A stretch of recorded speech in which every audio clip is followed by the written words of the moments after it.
In 2022, the world is going through a huge change.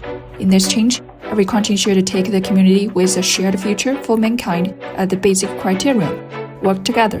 However, the United States still going its own way, insisting on unilateralism again and again. For their own benefits, form games, on the banner of a rules-based international order, forcing other countries to take sides.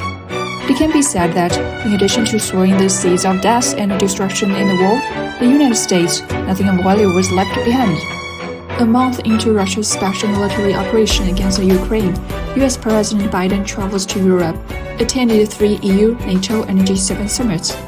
According to Sullivan, assistant to the President for National Security Affairs, the main purposes of Biden's trip to Europe are nothing more than 3: strengthening Ukraine's resilience, escalating sanctions against Russia, as well as strengthening the Western allies.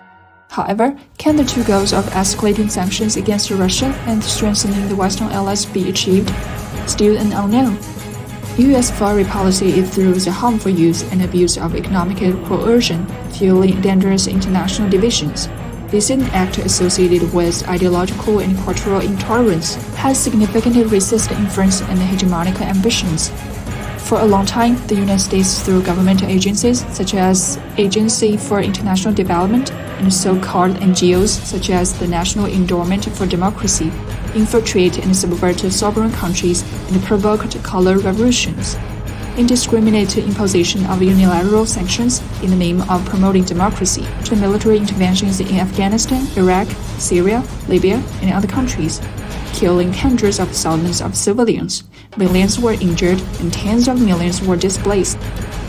In order to divide the world into so-called democratic and non-democratic camps, wherever the U.S. intervenes, instability, death, and suffering all increase and leave lasting scars. The United States and its allies are not eligible, nor should it prevent to be a beacon of democracy. The unfriendly actions of the United States internationally, outside the world has lost trust in it. Facing global changes such as COVID-19, climate change, terrorism, and economic recovery, what the world needs is not a divided confrontation. Rather, on the basis of the purpose and principles of the Charter of the United Nations, uphold true multilateralism, strengthen solidarity, cooperation, and work together to tackle common challenges.